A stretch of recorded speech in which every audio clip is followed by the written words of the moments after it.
Hello दोस्तों, कैसे हो आप सभी। आई होप आप सभी अच्छे होंगे दोस्तों।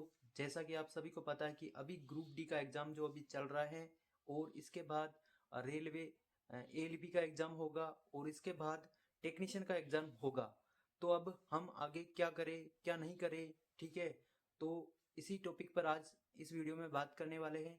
तो आप वीडियो में अंत तक बने रहें, ज़रूर आप इस वीडियो को पूरा देखना।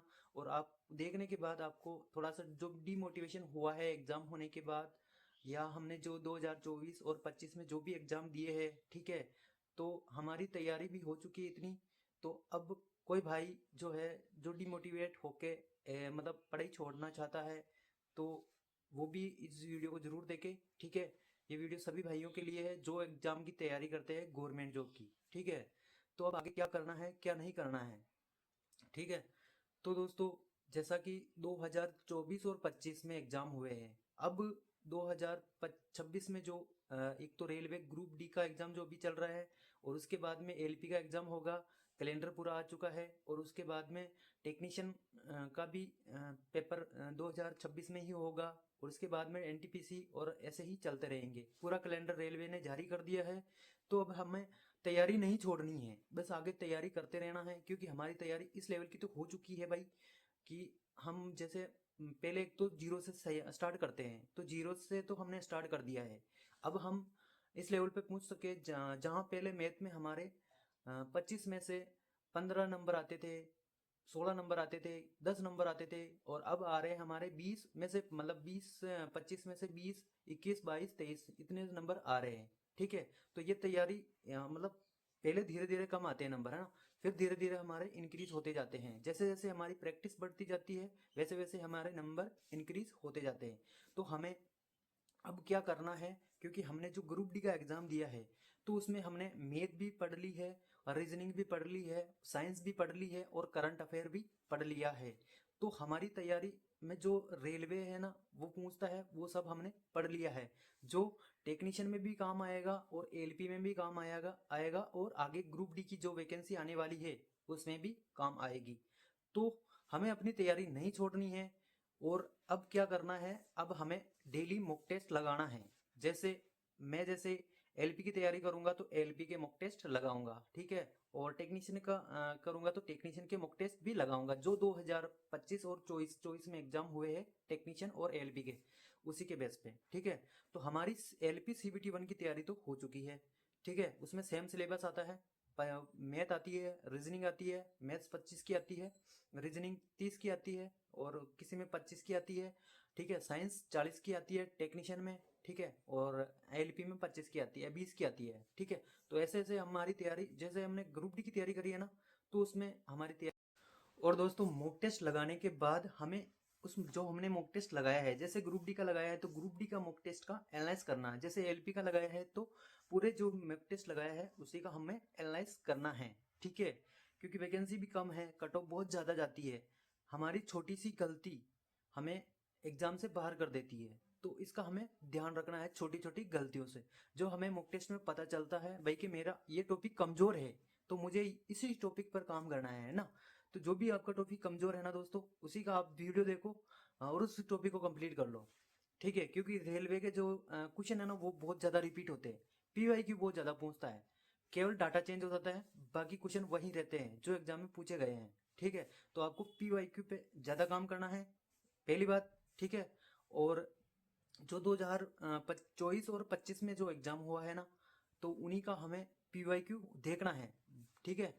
और इन्हीं में से आपका अच्छा हो जाएगा, ठीक है, पहली दूसरी बात। और दोस्तों, जैसे हमें रिवीजन भी करना है, जैसे करंट अफेयर है तो करंट अफेयर डेली का पढ़ते जाओ या मंथली देख लो, बस ज़्यादा मत देखो, मंथली देख लो और लास्ट में आपने फुल रिवीजन कर लेना है।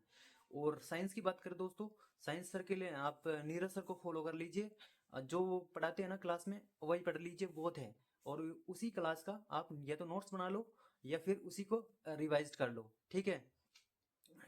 और दोस्तों, बाकी मैथ्स में मैं जैसे साहिल सर से पढ़ता हूँ मैथ, क्योंकि वो सारा रेलवे के जो पीवाईक्यू है ना वही सॉल्व कराते हैं, एसएससी वगैरह का नहीं करवाते हैं ज़्यादा, रेलवे के लिए ही तैयारी करवाते हैं साहिल सर।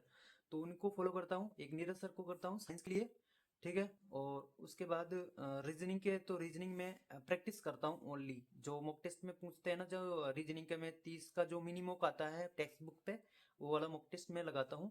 तो उसी से मेरी प्रैक्टिस हो जाती है रीजनिंग में। रीजनिंग में मैं कोई क्लास नहीं लेता हूँ, हाँ, लेकिन आपको एक बार सिलेबस कंप्लीट करना पड़ेगा। वैसे आपने ग्रुप डी का एग्जाम दिया है तो आपका सिलेबस तो कंप्लीट हो चुका होगा, इसमें कोई नो डाउट है ना। और दोस्तों, अब देखो, पहले मेरे नंबर मॉक टेस्ट में बहुत कम आते थे, ठीक है। तब भी मैं मॉक टेस्ट देता था भाई, कि कभी ना कभी तो आएंगे। लेकिन हाँ, जहाँ जहाँ मुझे थोड़ी सी कमी दिखती है तो वहाँ पे मैं सुधार करता हूँ, फिर वापस मॉक टेस्ट लगाता हूँ। फिर धीरे धीरे मेरे इंक्रीज होते गए। पहले मेरे जैसे 50 आते थे, फिर मेरे 60 आने लग गए, फिर मेरे मतलब 75 आने लग गए, फिर 70 आने लग गए। धीरे धीरे इंक्रीज हो रहा है। अभी मॉक टेस्ट लगाता हूँ तो मेरे 80 के अप्रोक्स, कभी 85 इतने आ जाते हैं, ठीक है। तो धीरे धीरे आपके भी नंबर बढ़ने लग जाएंगे। तो आपको मतलब डिमोटिवेट नहीं होना है यदि मॉक टेस्ट में नंबर कम आ रहे हैं, ठीक है। एग्जाम में यदि फेल भी हो जाए तब भी डिमोटिवेट नहीं होना है, क्योंकि हमें निरंतर प्रयास करते रहना है। देखो, कंसिस्टेंसी रखना बहुत जरूरी है स्टडी के साथ में, ठीक है। तभी आप सक्सेस हो पाओगे, यानी हम सबसे सक्सेस हो जाएंगे, ठीक है। अभी जो ग्रुप डी के एग्जाम चल रहे हैं, ठीक है, यानी 16 जनवरी तक एग्जाम चलेंगे। तो जैसे ही इनकी आंसर की आ जाती है ग्रुप डी की, तो हमें क्या करना है, जो ग्रुप डी की आंसर की आ जाती है ना, जिनमें जो सारे क्वेश्चन पूछे गए हैं ना, उनकी प्रैक्टिस करनी है ना। क्योंकि वही क्वेश्चन पूछे जाएंगे एलपी में, टेक्नीशियन में, वापस ग्रुप डी में और एनटीपीसी में। क्योंकि एनटीपीसी का भी लेवल इतना नहीं आया था इस बार, जैसा अभी ग्रुप डी में पूछे जा रहे हैं ना क्वेश्चन, अच्छे लेवल के भी हैं कुछ क्वेश्चन, ठीक है। बाकी थोड़े से इजी और ऐसे ही क्वेश्चन पूछे जाते हैं। पहले क्या है ना, बहुत ज़्यादा हार्ड आया था पिछली बार जो ग्रुप डी का पेपर था ना, तो उसमें साइंस बहुत ही ज़्यादा हार्ड थी। इस बार इतनी हार्ड नहीं है, इजी पूछ रहे हैं ऊपर ऊपर से। तो ऐसा ही पेपर हमारे 2026 में आने वाला है। तो हमें निरंतर प्रयास करते रहना है। और अपनी तैयारी जो हो चुकी है भाई, अपने हमने क्या करा है, अभी इतनी तैयारी कर ली है, अब हम इस तैयारी को छोड़ देंगे तो भाई हमें भगवान भी माफ नहीं करेगा। क्योंकि हम इतना नज़दीक आ चुके हैं गवर्नमेंट जॉब के, अब हम तैयारी छोड़ देते हैं तो भाई अच्छा नहीं रहेगा। हाँ, हो जाएंगे, थोड़ा सा टाइम लगेगा लेकिन हम सक्सेस हो जाएंगे। निरंतर प्रयास करते रहना है। और आप किसकी तैयारी करते हो आप जरूर कमेंट करिए। और आपके मतलब मॉक टेस्ट में कितने नंबर आ रहे हैं, और आगे आप किसकी तैयारी करना चाहते हो, और आप जरूर कमेंट करें।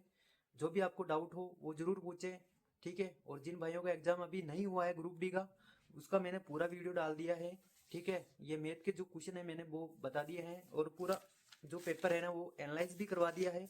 आप नहीं देखे एक बार वीडियो तो एक बार जरूर देख लीजिए, है ना। ऐसे क्वेश्चन पूछे जा रहे हैं, तो आप निराश मत होना और डिमोटिवेट नहीं होना है। यदि एग्जाम अच्छा जाए तो भी आप पे हमें आगे तैयारी करते रहना है। यदि थोड़ा सा भी मिस्टेक हो जाता है तभी हमें तैयारी करना है, डिमोटिवेट नहीं होना है भाई। क्योंकि अभी पूरी लाइफ पड़ी है यार, है ना। तो एक साल हम 6 महीने और दे देंगे तो क्या चला जाएगा, ठीक है। कुछ कोई नहीं, हमारी छोटी छोटी गलतियों की वजह से हम रह जाते हैं पॉइंटों से, है ना। तो और मैं आप सभी के लिए जरूर कुछ ना कुछ करता रहूँगा। और मैं मैथ के क्वेश्चन भी लेकर आऊँगा, मैथ हो गया और रीजनिंग आप बोलोगे तो साइंस के भी मैं इस चैनल के माध्यम से आपको पूछा दूंगा। मतलब कैसे क्वेश्चन पूछे जाते हैं एग्जाम में, है ना, वो सोल्व करवा दूंगा, ठीक है। तो आप इस वीडियो को में पूरा देखना। और चैनल को सब्सक्राइब नहीं किया तो सब्सक्राइब कर लेना, वीडियो को लाइक कर देना, ठीक है। और अपने दोस्तों तक भी शेयर करना जो पढ़ाई छोड़ रहे हैं, है ना, उनको भी एक बार ये वीडियो जरूर दिखा देना। मैंने भी एग्ज़ाम दिए हैं, मैं भी अनसक्सेसफुल हुआ हूँ। और जैसे मैंने एलपी का एग्ज़ाम दिया है ना भाई, तो उसमें मेरे मैंने सीबीटी 1 भी क्लियर कर लिया है था, और सीबीटी 2 भी क्लियर कर लिया था, फिर साइको भी क्लियर कर लिया था, फिर फाइनल में मैं रह चुका हूँ, ठीक है। तो मेरी पूरी जर्नी मतलब मैं पास हूँ, फेल नहीं हूँ, लेकिन फाइनल लिस्ट में रह चुका हूँ।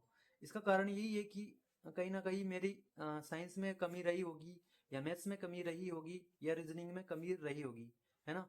इसी वजह से मैं जो एलपी 2024 की जो जर्नी थी उसमें मैं रह गया हूँ, फाइनल लिस्ट में रहा हूँ। बाकी मैंने पेपर जैसे क्वालिफाई कर लिया है, मैंने फर्स्ट बार एग्जाम दिया था ये एलपी का, है ना। तो हो जाता है कुछ ना कुछ मिस्टेक। अब मैं क्या करूँ, मेरे को खुद को ही डिमोटिवेट नहीं होना है। मतलब मैं अपने खुद को कहता हूँ कि भाई मैं भी तैयारी करता रहूँगा, हो जाएगा कभी ना कभी तो, है ना। तब तक हमें लड़ना है अपने इस गवर्नमेंट जॉब के लिए, ठीक है, क्योंकि हमें अपना सपना साकार करना है, अपने माँ बाप का और मेरा, ठीक है। आप वीडियो को लाइक और चैनल को सब्सक्राइब जरूर कर दीजिए, और आप किस चीज़ पर वीडियो, किस टॉपिक पे वीडियो चाहते हैं आप जरूर बताइए। जय हिंद, जय भारत।